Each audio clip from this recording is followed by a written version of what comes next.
Hello! So this is the editing challenge. Good morning, John. I'm here to debunk a myth. It's a simple statement that is really hard not to believe knowing what we know. The internet brings out the worst in people. We all know that the anonymity of the internet allows the deep evil inside of every human, except for me, of course, to spew forth in a fountain of vomitous hate. Fountain of vomitous hate. And yeah, I see it even on our content. On our sex episode of Crash Course Psychology, there were comments, thumbed up comments nonetheless, talking about how homosexuality is a disease.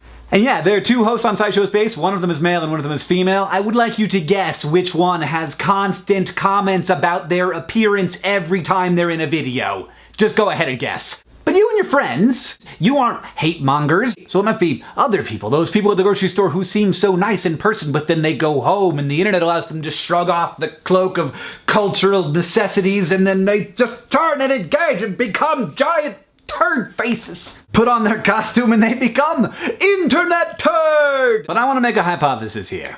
I'm thinking anonymity doesn't bring out the worst in people. It just brings out the worst people. Imagine, if you will, a D-bag. This person goes on the internet and he says nasty things to people. He's racist and he's sexist. He doesn't have a lot of friends because he doesn't like people and people also don't like him. On average, he speaks to about 0.02 human beings in the real world per day.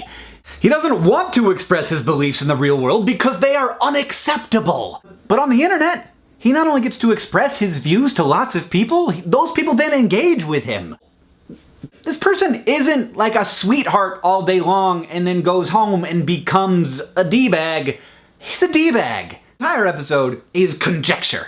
I've got no research to back this up, but it would be fairly easy research to do because I think internet trolls would be super excited about filling out surveys that graduate students in psychology gave them because they probably love to talk about themselves. And honestly, I think understanding this and understanding those people is really important because I think the narrative of the hateful internet negatively affects the culture of the internet. People hear and believe that comments are a nasty place. The result is that fewer and fewer normal, not trolly people interact in those spaces and they get worse and worse. Worse and worse. Worse and worse. While at the same time we prove over and over again that the internet can actually be a place where lots of really cool and great things happen. But if we all think that the internet is less great than it is, it will become less great because we think that. And my even greater worry is that people will look at the comments of a YouTube video and say, look, a third of these people, at least, are just terrible. They're bad people. And then by extension, those people will assume that a third of all people are terrible. And that's just not true.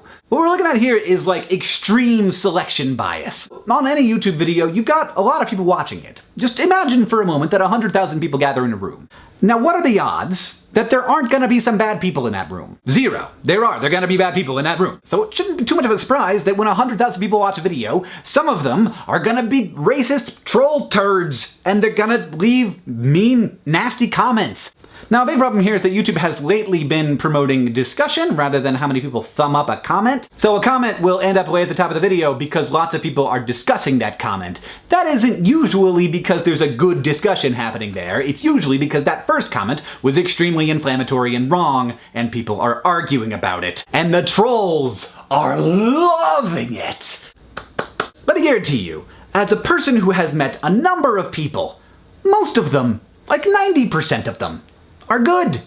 They're good people. Not because culture tells them to be good, not because they're afraid of being found out and they're waiting for that moment where they can be anonymously evil, but because they're people, just like you and just like me. John, I'll see you on Tuesday.